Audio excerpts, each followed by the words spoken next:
Welcome to the Nucleus podcast. This week, we're looking at a nuclear industry caught between extraordinary commercial momentum and some very physical constraints. Regulatory independence, war, drought, fuel supply, artificial intelligence, and a market beginning to question the small modular reactor hype. Where should we start? With governance, because every other ambition depends on public confidence. A letter to the Times expressed grave concern about the government transferring sponsorship of the Office for Nuclear Regulation from the Department for Work and Pensions to the Department for Energy Security and Net Zero. The concern is not simply administrative.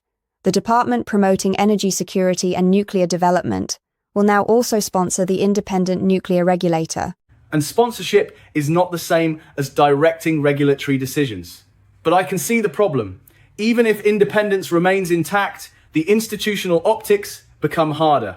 The department wants projects delivered, while the regulator may need to slow them down or stop them. Precisely. Independence must exist in substance, but it must also be credible. Nuclear regulation involves decisions with enormous safety, financial and political consequences. Any perceived tension between promotional objectives and regulatory oversight can damage trust, even without evidence of improper interference. The practical questions are therefore about safeguards, accountability, and whether the regulator retains the resources and freedom required to act without pressure. That feels particularly important because this week's reporting is full of reminders that nuclear risk does not sit neatly inside an engineering diagram. Russia launched another deadly attack on Ukraine, killing at least 12 people, while Ukraine's nuclear energy company issued a stark warning concerning Europe's biggest nuclear plant. Yes, and Syria produced another serious safeguards issue. Several tons of nuclear material, described as material that could be put to bad use, were reportedly found at a previously undisclosed site. Officials visited after Damascus voluntarily revealed the site's existence in a July letter. Those details matter. Disclosure and inspection are positive steps, but the previous absence of disclosure and the quantity of material inevitably raise difficult questions. So, in one story, the risk comes from armed conflict around nuclear infrastructure. In another, it comes from undeclared material and uncertainty about its history or possible use. Neither is primarily a reactor design problem. Exactly. Nuclear law and policy must deal with facilities, materials, people, information, and geopolitical conditions. That is why strong institutions and international inspection remain central, however advanced the underlying technology becomes. The environment is also imposing its own constraints. The Danube is running so low that Hungary began sinking 2 barges near the Pax nuclear power plant to raise the local water level. The plant was operating at around 25% of capacity because of the historic drought. Romania also began shutting down Unit 2 at the Cernavodă plant because of falling Danube levels. France faced a related problem. Heat waves and drought forced several reactors offline or reduced nuclear output, while strong solar generation helped stabilize the grid. But solar output falls after sunset, when demand may remain high, which brings battery storage and other sources back into the equation. These stories expose the weakness in treating any single technology as entirely self-sufficient. There's an interesting reversal there. Nuclear is usually presented as the reliable answer to weather-dependent renewables. Yet, extreme heat and low river levels can constrain nuclear generation too. They can. The broader point supported by this week's material is that resilience comes from a system: diversified generation, battery storage, grid capacity, and infrastructure designed for changing environmental conditions. Spain, meanwhile, has chosen continuity. Its government approved a limited extension for the 2-gigawatt Almaraz nuclear power plant, allowing both reactors to operate until June 2030. That postpones the planned closure of Almaraz 1 and Almaraz 2. It does. And limited extension is the important phrase. Spain is preserving dependable existing capacity, while proposed advanced reactors face a different commercial test. Existing plants have an operating history. Advanced designs must still prove that they can be financed, built repeatedly, and delivered on schedule. Which takes us to the dominant commercial theme: artificial intelligence and data centers. Almost every road seems to lead back to enormous, continuous electricity demand. It is unmistakable. The Tennessee Valley Authority, Kairos Power, and Google are partnering to sustain nuclear demand in East Tennessee during the artificial intelligence boom. Blue Energy and GE Vernova Hitachi Nuclear Energy are advancing a combined gas and nuclear project in Texas, intended to supply 1 gigawatt to a Crusoe data center by 2030, with the data center potentially reaching 1.5 gigawatts. TerraPower's Wyoming project is also being discussed as a possible model for powering artificial intelligence infrastructure. But the most important question may not be whether nuclear can serve data centers. It may be who pays to make that possible. The London School of Economics piece says the policy debate is shifting from how to power these centers to who pays for the grid capacity.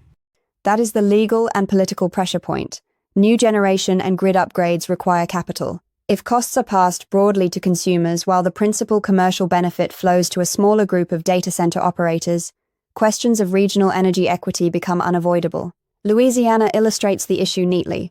A vote on a proposed nuclear exploration fee was delayed amid disagreement over who should pay, with the charge proposed for customers of Entergy Louisiana and Cleco Power. New Hampshire presents the other side of the tension. Governor Ayotte said she supported a moratorium on data centers while officials were considering advanced small modular reactors to improve future energy supply. In other words, demand is moving faster than confidence in the infrastructure needed to serve it. And faster, perhaps, than the technology itself. TerraPower has expanded its industrial relationships. Doosan Enerbility will manufacture important structural components for the commercial plant in Kemmerer, Wyoming. Hyundai Engineering and Construction has secured a framework position concerning up to 8 Natrium units, and cooperation with SK Innovation is examining broader deployment and the power needs of artificial intelligence data centers. There is also substantial public support. The United States Department of Energy approved up to $1 billion in supplementary federal grant funding for X-Energy's small modular reactor initiative with Dow in Seadrift, Texas. Yes, while fuel supply is becoming a commercial market of its own.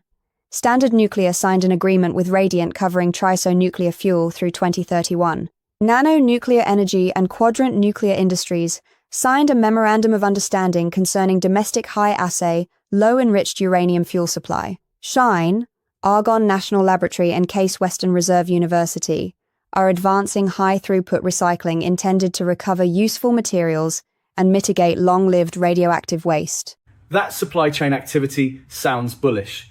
Yet the Financial Times reported that short sellers made $2 billion betting against small modular reactor companies as their shares tumbled and the hype cycle collapsed. Is that a contradiction? Not necessarily. A sector can have genuine long-term demand and still contain overvalued companies. Commercial agreements, government grants, and strategic partnerships indicate momentum, but they do not eliminate execution risk. A reactor developer must move from technical promise to qualification and prove that its design can be built repeatedly, financed commercially, and delivered on schedule. The market appears to be distinguishing more sharply between the nuclear thesis and the valuation of individual businesses. The same discipline should apply to acquisitions. Nuclear Energy entered into a definitive agreement to acquire Moltex Energy Limited's advanced nuclear technology portfolio, reportedly including 80 granted patents. That sounds significant, but owning intellectual property is not the same as delivering a plant. Correct. The value depends on the scope and enforceability of the rights, the maturity of the technology, regulatory progress, funding requirements, and the buyer's ability to commercialize the portfolio. The words definitive agreement tell us that the parties have moved beyond preliminary discussions, but not that all completion conditions have been satisfied, or that commercial success follows automatically. India is also reshaping the legal framework. The Department of Atomic Energy released draft Sustainable Harnessing and Advancement of Nuclear Energy for Transforming India Rules 2026, addressing operator liability, insurance, and financial security. Separate reporting suggested the rules could favor Russia as India's long-standing nuclear partner. Liability and financial security determine who carries the downside if something goes wrong, so they directly affect investment appetite, insurance availability, and the participation of foreign suppliers. The rules are still in draft form, which means the final allocation of risk may change, but their direction is commercially consequential before a single new project is built. We should also mention that the ambition is not confined to fission. Britain is described as pursuing fusion through an engineering effort compared in scale to the Manhattan Project. That is an arresting comparison, although the wider lesson seems to be that scale of ambition must never be confused with certainty of delivery. Agreed. The clearest takeaways are these. Regulatory credibility remains foundational. Geopolitical and environmental risks are immediate rather than theoretical. Artificial intelligence is accelerating demand for dependable power, and advanced nuclear is building a serious ecosystem of funding, fuel agreements, manufacturing partnerships, and acquisitions. But financing, liability, infrastructure costs, and repeatable delivery remain unresolved. Thank you for listening. Over the last week, the industry has felt data-centric but volatile, with overall sentiment mixed. See you in the next one.